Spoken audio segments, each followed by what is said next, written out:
Welcome to Magda's Dwarf Force. As far as our opening hand goes, we got some good stuff.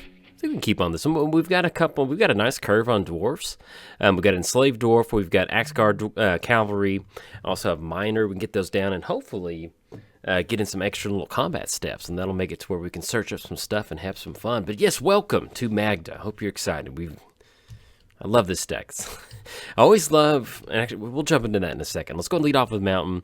Let's go and go for Enslaved Dwarf, and then anything else, we will pass the turn over to our opponent. I was just saying, is typically I don't play mono red, or some red variant, unless it has some sort of weird, unique ability, and Magda definitely has that ability. So we're playing Magda. Other dwarfs you control get +1/+0. Then, whenever a dwarf you control becomes tapped, we get to create a treasure token. Let's go for Mountain, and just to kind of keep this going, let's get Magda on the battlefield. That's one of the nice things about hitting a CMC1 dwarf is we get a treasure token pretty quick. So let's go and swing in for one, get that treasure token. And then, nothing else for one. We will pass the turn. So we're playing Magda. We get that +1 tribal effect. We get a token when they tap. Then, for an activated ability, sacrifice 5 treasures, search your library for an artifact or a dragon card, and put that card on the battlefield. Then, shuffle your library. Playing against Tuvasa, the Sunlit. Tuvasa gets +1/+1 for each enchantment you control. Then, whenever you cast your first enchantment spell each turn, draw a card. And that is going to be Tuvasa on the battlefield. One of the good things about Tuvasa is that it's just simply a 1/1 right now. That's what's important. Let's go for Mountain. And I guess, so we actually have access to 4 total mana. Let's do this. Let's just go and push in with Enslaved Dwarf, and we're going to push in with Magda too. Why not? It's going to be 4 coming across. Probably not going to see a block from our opponent. If we do, we can always recast Magda. That's one of the nice things about her costing so little. And I think at this point, I still think we just end up going 7 dwarves, because we want to get as many dwarfs on the battlefield. Let's go for Axe Guard. Yeah, I'm digging this, because next turn we can just turn it sideways and make it for all these treasure tokens. So let's get Miner on the battlefield. And if they have some sort of board control at 3 or 4, Wrath of God or something, so be it. But at least at this point, we've got the entire crew out. We've got another treasure token search next turn if we swing in. So we did cover both commanders. Let's give a quick shout out to our sponsors, TCG Player. If you go to bit.ly/JoltMTG, that's going to apply my affiliate link. That's going to allow you to get some cards and help support the channel at the same time. Also, let's give a quick shout out to MTG. Oh, there we go. We got Estrid. But yeah, quick shout out to MTGOTraders. You know, play Magic Online, or especially Commander. They've got all the card supplies that you may need. Quick shout out to Ink Gaming. You know what's going on with that. And last but not least, I started a Patreon. So, if you're keeping score at home, it's free time. Let's have some fun. All right, so we're looking at a 2/2. And the other good thing about these dwarfs tapping down is that, even if we lose some of them, we're still going to get that treasure token. So let's go and do that. We're going to send the entire crew in at Estrid. At least send 2 of them in. Swing in at Estrid. We're going to go ahead and swing in at Batman. Swing in at Batman. And we'll go and swing in at Batman. So we got Estrid, Batman, Batman, Batman. There we go. Our opponent is Batman 77. So that's why I'm announcing Batman. We haven't hit the Batman secret lair yet.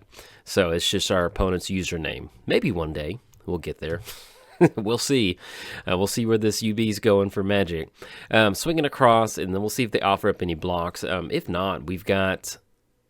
Actually, now that we've got 5 treasure tokens, I think we can drop in Coat of Arms if we want to. Because we've got 2 swinging in. Yeah, let's go for it. Let's sack the 5 treasure tokens. Let's drop in a quick Coat of Arms. This always feels good. I never get tired of this. Let's drop in Coat of Arms. Oh, look at that. That is beautiful. All right, knock our opponent down to 5. And then we go to our second main. And let's go for...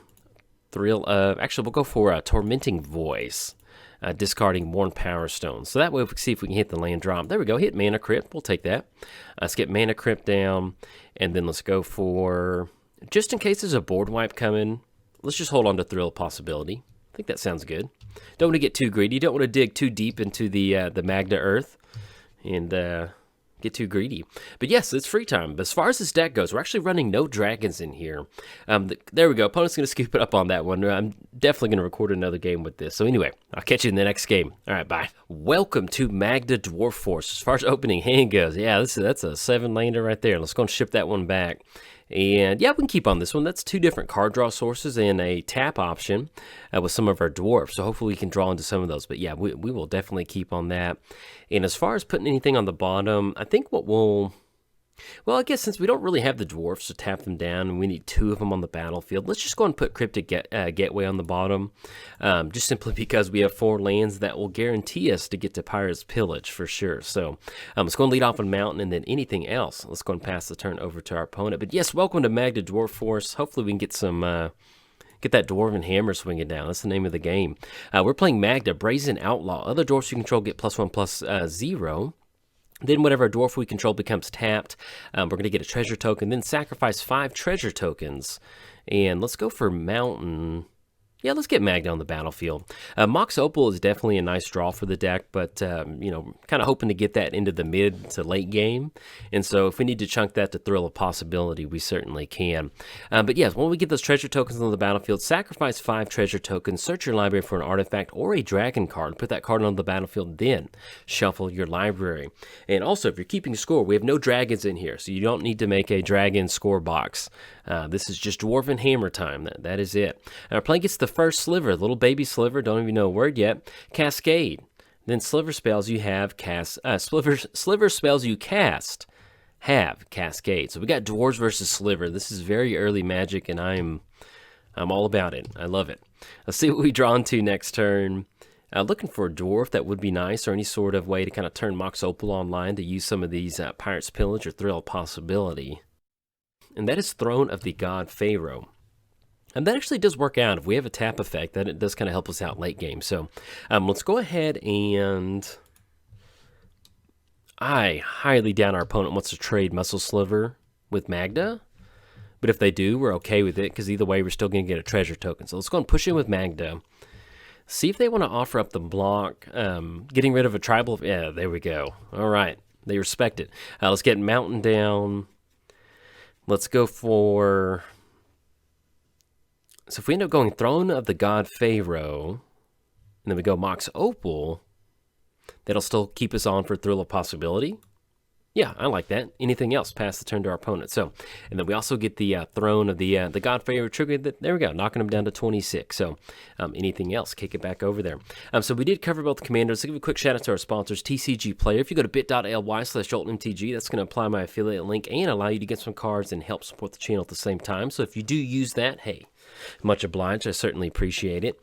All slivers have Shroud. So let's go for, well, we can still wait on Thrill of Possibility. We don't need to go for it just yet. Let's give a quick shout out to MTGOTraders and also inkgaming.com. Propane and gaming accessories, no propane accessories. And last but not least, I started a Patreon. So there we go. If you're keeping score, it is officially free time. So let's go ahead and go Thrill of Possibility. We're going to tack down Mox Opal, and we're going to discard Mountain, drawing 2 cards. There we go. Find ourselves a dwarf, and we will take that. So we'll see what we hit for the turn. Coat of Arms. Yeah. Oh, no. We do not want to drop Coat of Arms against the Sliver deck. We don't want to do that. So Coat of Arms is a dead card this game. I'll explain that in a second if you don't know why. Let's go for Pirate's Pillage. Yeah, because either way, we're going to be able to go for Pirate's Pillage. In fact, we're just going to go and dump Coat of Arms into the graveyard. Oh, there we go. So Bloodfire Dwarf. Let's get the Mountain down for the turn. And I think at this point, we've got 1, 2, and that'll still give us 1 more treasure token.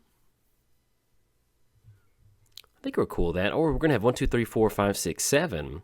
We do have 7 mana. If we hold on to it next turn, we can use the... Yeah, I think at this point, we need to hold on to our treasure tokens because it's going to be hard for us to get a swing in without losing one of our creatures. So let's just do that. So anything else, let's go and pass the turn. So we do have Brass's Bounty. We'll see what we can assemble next turn. If we're going to try to go for the Throne of the God Pharaoh win, we almost need to get some sort of, kind of free tap spell. So we may end up doing that. But thankfully, once we get down, not going to be the best Brass's Bounty. Actually, yeah, now that I think about it, if we sack the treasure tokens to go for it, then we'll almost, pretty much just be in the same spot. We'll get a few extra treasure tokens, but We'll see. Well, we need to find 2 more treasure tokens. That way we can sack and find some stuff. As far as how do we win the deck without dragons, what we're doing is we're using Coat of Arms. You did see that. But if we're going to take a quick little look at Coat of Arms, each creature gets +1/+1 for each creature on the battlefield that shares at least 1 creature type with it. So that is a universal effect. Some of the old Magic cards are equal opportunity employers, and Coat of Arms is definitely that. It's going to make sure that if however many slivers on the battlefield, they're going to get that bonus. Same thing with our dwarfs. So basically, if they have more slivers than we have dwarfs, then it's going to be hard for us to compete with that. And I know with a first sliver deck, you're probably running a lot of them in there. So that's why we ended up chunking that out of the deck. But outside of that, a beautiful card, especially if you're not playing against a mutant tribal deck like slivers. All right, so we run into Mountain. So let's get Mountain on the battlefield. And yeah, we need to get a tap effect going. So let's go for Brass's Bounty. That's going to be 1, 2, 3. We can tap down Mox Opal and only get rid of 1 treasure token. And that's still going to give us 5 tokens. The main thing on this is we need to get that tap ability going pretty bad. So let's get Brass's Bounty going. And then once we go for the activation, let's go sack 5 treasures. And so what we're going to do on this is we're going to find ourselves a free tap outlet. So that's what we're going to look. Let's get this popped out. And I think we just go Keldon Battlewagon. I like this. Let's get Keldon Battlewagon on the battlefield. Let's get the 7 dwarf onto the battlefield. That's going to be treasure. Let's get 7 dwarfs growing. And then let's just go and tap down our creatures. So I like that. So let's tap down 7 dwarfs because we need to get this ability. Yeah, there we go. So let's go no easy to that. And I'm going to tap down all of our creatures. That'll clear the way for them to swing in. But we need to get as many Throne of the God Pharaoh triggers as possible. So let's go and tap down Magda. And just so we have an extra, we're going to tap down Keldon Battlewagon, just so we have an extra thing for Throne of the God Pharaoh, because that'll be 4. It's going to be really hard for us, especially if our opponents start swinging in to kind of compete with that, since we are at 25. But at least next turn, we do have a search option with Magda. So we're going to get that Throne of the God Pharaoh trigger. It's going to drop them down to 20, and then anything else we'll pass the turn over there. So, but yeah, that's one of the downsides. A lot of your dwarfs, unless you have just multiple 7 dwarfs out there, Path to Exile on Keldon Battlewagon. That's a bummer. But it had a free tap ability. We got some good use out of it. Let's get Mountain down, and then anything else, pass it back over there. So at the very least, we do have an option to somehow get 2 treasure tokens next turn and go for another search. We'll see what we end up grabbing off of that. But we'll see if we can survive the slivers. This is one of those decks that we've got a lot of the good stuff in here, like packed to the roof of the vehicle, if you want to quote unquote call it that, or we have stuff packed to the roof of the Keldon Battlewagon. And think about a cool dwarf vehicle. That would definitely be it. But yeah, we're kind of skipping out on some of your normal basic building blocks in a mono red deck, so that way we can make sure we have as much fun as possible. So basically what I'm saying is we're not running a ton of removal in here, so we'll see what we can do about getting rid of these slivers. If you didn't catch my commentary line that I was going for, that's going to be Sliver coming in, and they are respecting the tribal aspect. We just got 3/3 coming across. That's going to drop us down to 22. So let's see what we draw into for the turn. Card draw source would be awesome, but that is just a Mountain. So let's drop down Mountain. So we can swing in 2 to get an extra treasure token. That's going to allow us to dig deeper into our library.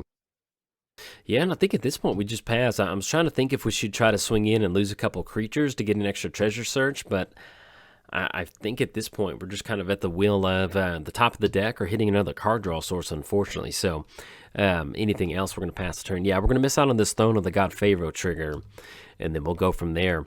But yeah, unfortunately, one of the main ways that we're trying to win is with Coat of Arms, and it just goes to showcase, this is a good card.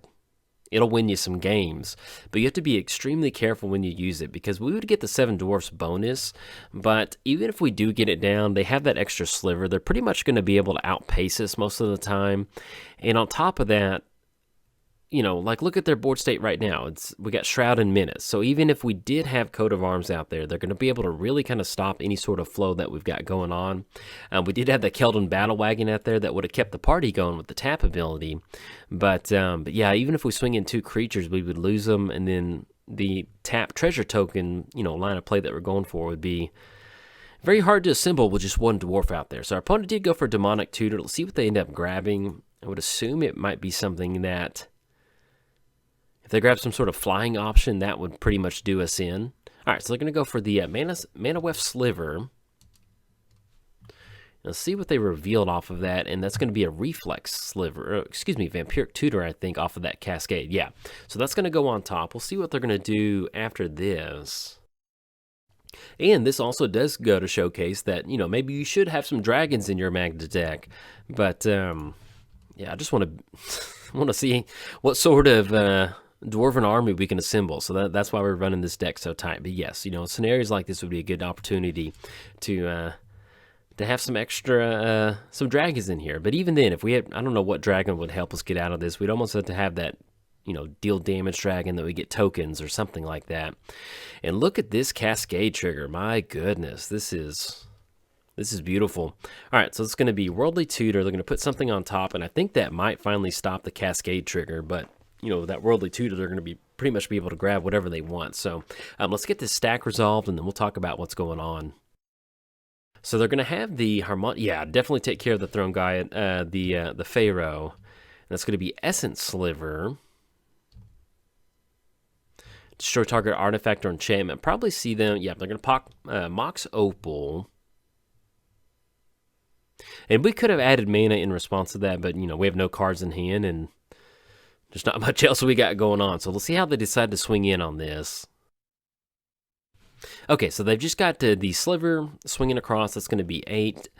And yeah, we can't make any trades off that. It's going to drop us down to 14, and then they gain that life. So let's see what we draw into for the turn. Enslaved Dwarf. So we've got a search ability. If we just swing in, then we're going to lose a good chunk of our creatures. Yeah, I think no matter how we spin it, even if we get that down, because we have to eventually we have to tap down our creatures to get these Dwarven triggers going. And once that happens, the floodgates are just going to open on this one. So, yeah, I think we're going to scoop it up on this one. Yeah, with the Menace out there, we're basically just, especially that Worldly Tutor, whatever they put on top, they're going to be able to grab it on this one. So, yep, good game to our opponent. That's one of the downsides to where you have a Coat of Arms deck, and if you come against a Sliver deck, the Slivers are always going to outpace whatever sort of tribal effect you have on the battlefield, just because they have so many unique effects, and that's what makes Slivers so cool. So, if you never built a Sliver deck, yeah, turn one out. It's really fun. It just reminds you of first getting into Magic and just learning keywords, and all of your creatures have keywords. But anyway, if you enjoyed the video, hey, like and subscribe. Thanks. Bye.